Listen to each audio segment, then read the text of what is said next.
кто-нибудь в этом году писал ЕГЭ по обществознанию вдруг? Нет, никто не писал, окей. Значит, из рубрики «Угадайте страну по фотографии». В этом году на ЕГЭ, в последнюю часть этого самого ЕГЭ, там где эссе нужно писать, как и всегда, были темы эссе. Темы задаются просто чьей-то фразой какого-то там великого человека, с которым нужно согласиться, не согласиться, аргументировать и так далее. Фраза одна из была такая: «Никогда люди не сталкивались со столь огромными рисками техногенных катастроф. Никогда не были столь серьезными угрозы природной среде. Но и возможности человечества никогда не были столь велики». Кто сказал? Владимир Владимирович Путин. А теперь угадайте раздел, в котором была эта фраза. Философия, все верно. Ну вот. То есть я хотел как бы долго говорить достаточно по этому поводу, но это был... Да, еще была вторая, кстати, фраза, тоже Путина, я сразу развею сомнения, из раздела «Социология», из того же ЕГЭ 2017 года. То есть из там, не знаю, 7, что ли, этих самых тем для эссе 2 было цитаты Путина. Из раздела «Социология» цитата такая: «Тот, кто добивается того, чтобы считаться лидером и получить какую-то номинацию, никогда не должен задирать нос, полагая, что он лучше других». Глубокая мысль. Значит, я бы зачитал еще остальные, но они не путинские, поэтому не буду. Я, конечно, хотел этим показать, что ЕГЭ по обществознанию, мы вчера немножечко слышали про ЕГЭ по английскому языку и к чему может привести обязательное введение английского языка, ЕГЭ по английскому языку. Ну, вот. В общем-то, к деградации образования в сфере языка. То же самое происходит уже давно, да, в сфере обществознания, но обществознание не является обязательным предметом. Я проверял его на протяжении, не знаю, 7 или 8 лет, потом бросил, потому что больше невозможно стало это читать. И мой основной тезис, в общем-то, был в том, что ЕГЭ постепенно переходит, или уже перешло, от просто отупляющей такой вещи, функции. Когда школа не готовит детей, она не учит их думать, она их натаскивает на какие-то банальные совершенно вещи. В общем-то, в том предмете, который, на мой вкус, ну, на вкус политолога, конечно, да, важен вообще для каждого нормального человека, это обществознание, оно вообще-то должно воспитывать нормального гражданина. Ну, вот. Но оно перестало это делать, потому что есть ЕГЭ, и, вот, и все обучение обществознанию в школе сводится к подготовке к ЕГЭ, к натаскиванию на тесты. Это вообще ужасно. Ну, вот. Но с этого года ЕГЭ перешло от просто вот отупляющей такой функции, в общем-то, к пропагандистской. Вот 2 примера коротких я привел, цитаты Владимира Владимировича, с которыми, естественно, нужно было там согласиться, аргументировать и так далее, и так далее. Ну, вот. Были и другие из той же серии, но просто нет времени рассказывать. Чтобы все немножко улыбнулись, я просто зачитаю некоторые перлы из тех работ, которые я проверял, да, на протяжении последних лет ЕГЭ. Это в основном цитаты из эссе, которые как раз дети пишут в последней части.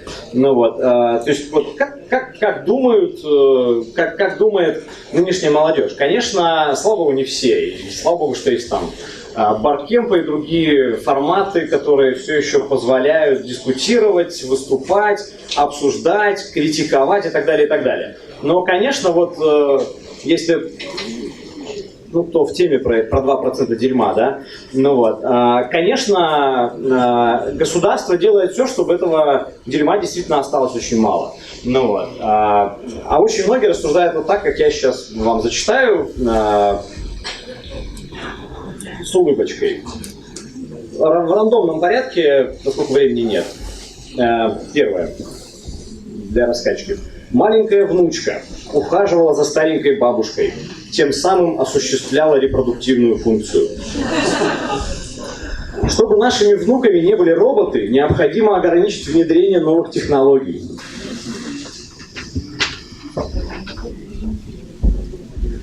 Исходя из знаний по биологии, у людей имеет место быть половое размножение.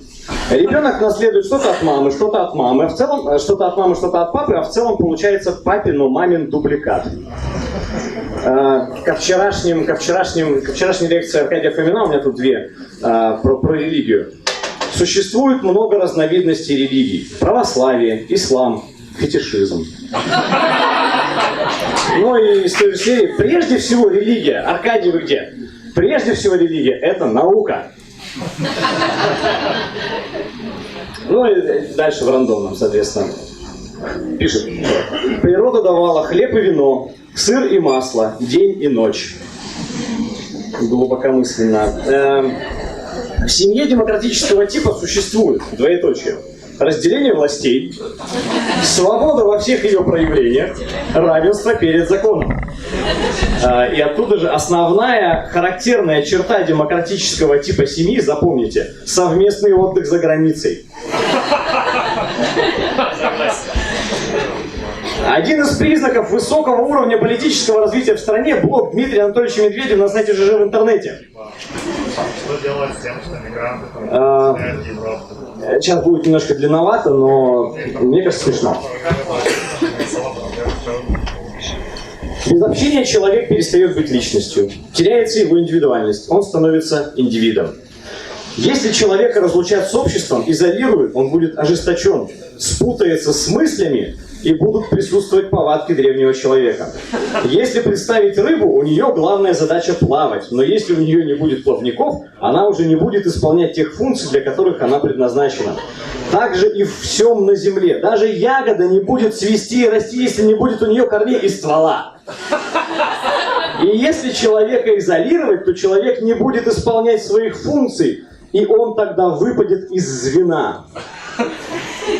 Все передавалось из столетий в столетие, из поколения в поколение и из прошлого в будущее. И все это заделал человек. Из плана ответа на вопрос о политической власти одно из моих любимых. Там нужно было составить план ответа, но человек там составлял, дошел до третьего пункта. Пункт 3. Путь к политической власти. Пункт 3.1. Как добиться политической власти. Пункт 3.2. Как избежать политической власти и ее устранить. О важности политики для общества. Не интересоваться политикой еще возможно, а вот не заниматься нет. Человек не может жить абстрактно без политики. Два последних. Есть антинаучные законы. Простой пример. Условное наказание 20-летнему парню за сексуальную связь с 13-летней девушкой, если эта связь осуществлялась без насилия и по обоюдному согласию сторон. Это антинаучно, так как в 13 лет девушка уже полувозрелая, плюс еще учитывая сегодняшнюю акселерацию растущих организмов. Я бы лучше не сказал. Ну, вот. И самое мое любимое, самое вкусное напоследок. В целом, в промежуток времени с 2002 по 2017 годы была проведена успешная государственная политика. Наблюдаем рост кризиса морали, культуры и нравственности. Вырос уровень коррупции и взяточничества. Остается еще большее количество целей для преобразования и улучшения жизни населения. Это все, что я хотел сказать по поводу ЕГЭ. Спасибо. Время на один вопрос и один ответ от Глеба. Есть что спросить у вас? А что тут спрашивать? Это 100% или есть все-таки еще умы? Нет, конечно, есть. Абсолютно, 2% точно есть, вам же сказали об этом уже. Но вот на самом деле его немножечко больше. Судя по тому, что мы вот здесь видим, и судя по тому, что, в принципе, я наблюдаю, конечно, в школе дети хорошие остаются, безусловно. Но проблема в том, что общая система именно такова. Их не учат. Да? Ко мне, я как бы не старался никогда искать, скажем, себе учеников для репетиторства, просто не мое.